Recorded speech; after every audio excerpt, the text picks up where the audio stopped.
This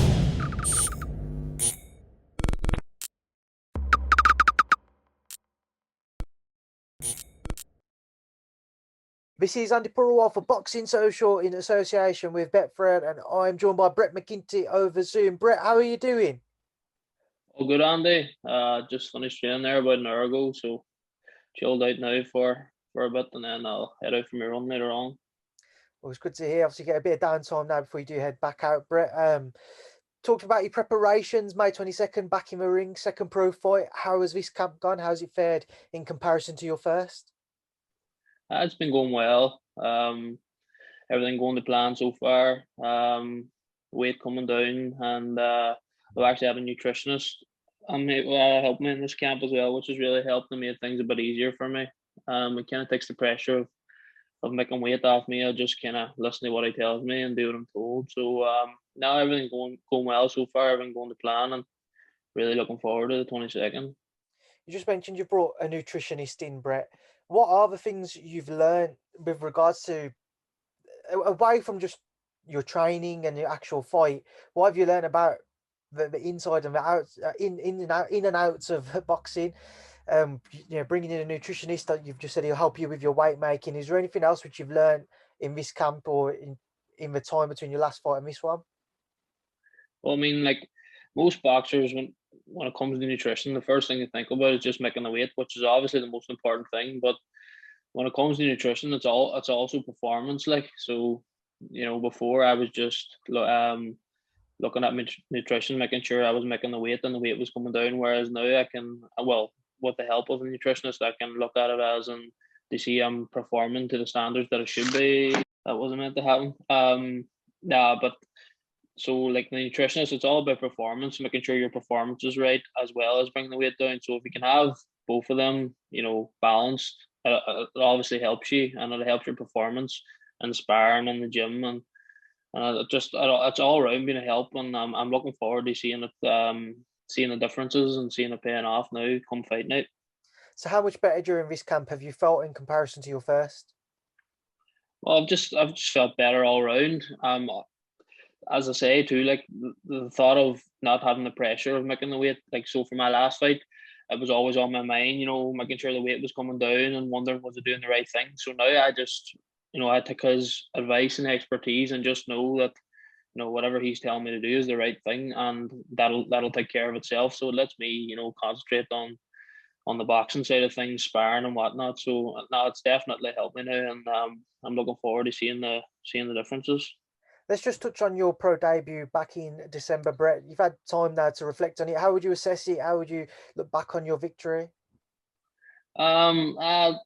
I would say it was a good fight for me. It was a tough fight, probably tougher than most people would have expected, and most people usually get for their debut. But it was a 6 rounder as well. It was kind of a bit of a surprise. We were preparing for a 4 rounder, but everything went well enough. Looking back on it, I was a bit annoyed at myself. Immediately after the fight, some things I didn't do, and at times I was making life harder for myself than it needed to be. But what a lot of people didn't know, it was almost 2 years since my last amateur fight. Before that one, so there was always going to be a certain element of ring rust there.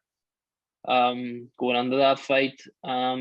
Looking back now, there was definitely things I could have done better, and things that there was times in the fight where I was making life hard for myself. But at the end of the day, I got the win in a good fight, and it sets me up well now for hopefully an active six months to a year now coming up. Brett, you fought Jan Arden on your debut. Somebody who British fans will remember from facing John Hedges only a matter of a couple of months before yourself. And he gave John a very tough fight, and a lot of people actually thought Jan was hard done by with regards to the scoring on that night.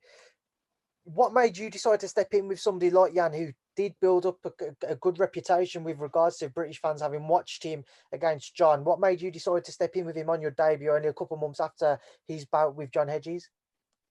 Well, I mean, he wasn't the initial plan, to be honest. We had a couple of opponents pull out, and in the end up, it was sort of like everything was kind of rushed, and it was in the last week then that that he was offered. And to be honest, the options were very light. You know what I mean? At that short notice, with having to go into a bubble, and with a lot of fighters not been training that close to Christmas, and with so little show. So once he was offered, I'd actually sparred him probably a month previous to that in the gym, and to be honest, I was confident with the way the spar went that I knew I would win the fight. But obviously, I still knew he was going to come to fight. You know, he's not your typical pro debut fight. He's young, ambitious. He probably has his own ambitions to do things in boxing. He's in shape. You know, he had all them things going for him. So I knew it was going to be a tough fight. I knew he had a tough fight on the matchroom card, which a lot of people thought he won. But I was always confident, especially with having sparred him previous, that that I had what it took to beat him, and thankfully I did. Moving forwards on to the bout on May 22nd. Talk to me about your opponent, Josh Hodgins. What do you know about him? To be honest, I know very little about him. I know Idris Virgo fought him on one of the Hennessy shows, but other than that, that's about as much as I know. I'm going on there with my own game plan, going on there to use the things I've been working on, and I'm sure that that'll pay off and everything will go to plan. We see a lot of fighters, especially in the early stages of their career, eager to make an impression, eager to make a statement, look for the stoppage wins. Do you see yourself as one of those, Brett? Are you somebody who looks to force a stoppage win, or are you a lot more calm or relaxed about those situations? Well, I would like to think, I'm a bit more calm when it comes to especially the pro game. So in the amateurs, when it was 3 rounds, like I always found myself trying to hunt my opponent down. So if I was fighting an elusive boxer, it may have took me a round and a half to get to them, but eventually I would have got there and been able to do my work and have my success. So one of the things that really excited me about turning pro was the fact that there'd be more rounds. Now I know this fight's going to be 4 rounds and it's only 1 extra round, but it does make a difference. So I'd like to go in there.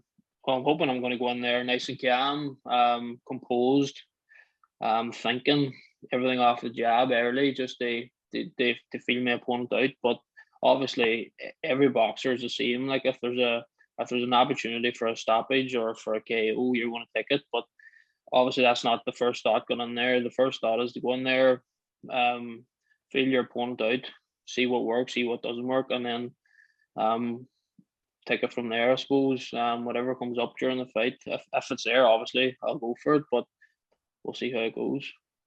Brett, you said you want to be active this year within the next 6 to 12 months. How often would you like to be out? We know, well, it's been spoken about by the government with regards to the country starting to open back up now. Hopefully that sees the return of more boxing shows, so there'll be more opportunities, not just for yourself, but for every fighter who struggled to get out during the pandemic.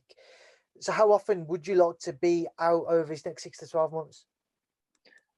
To be honest, just as often as possible. How often is that? I don't know. Especially in the current climate, how often can shows be run? Are we finally going to be out of this lockdown and stay out of it? Who knows? But every opportunity I get for a fight, I want to take, because, like as I said, it had been almost 2 years since my last fight before my fight in December. So in the space of 2.5 years, I've maybe had 2 or 3 fights. So that is the most important thing to me now. In the next six months to a year, is to be as active as possible.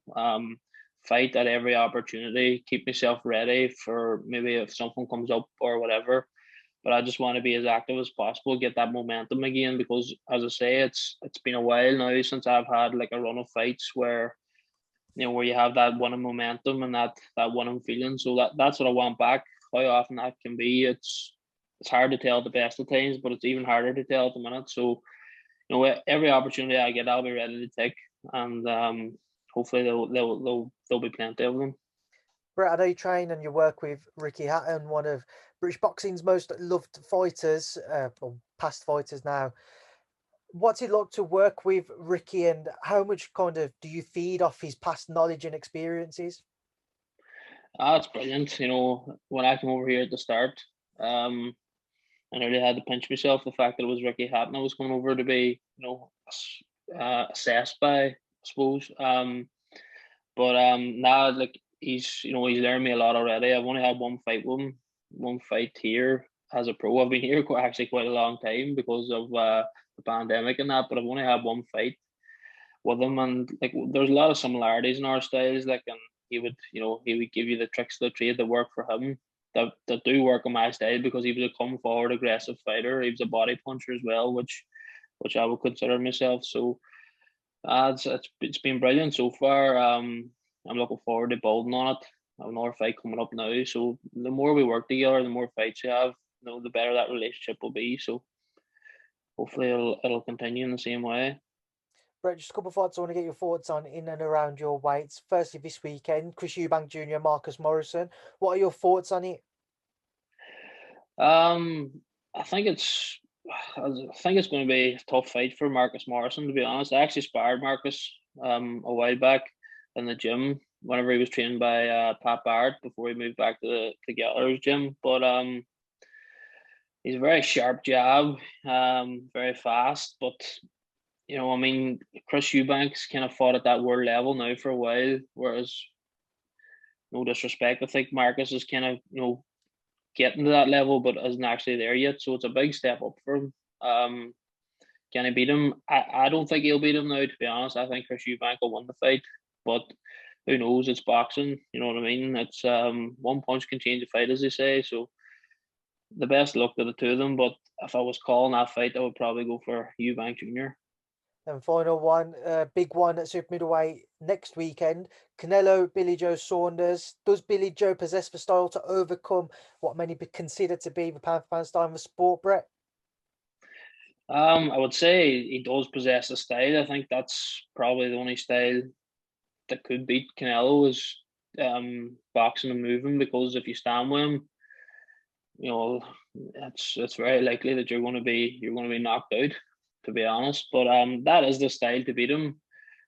Billy Joe is a top class fighter, so he has every chance. But again, like, it's just going to be hard to keep Canelo off for 12 rounds.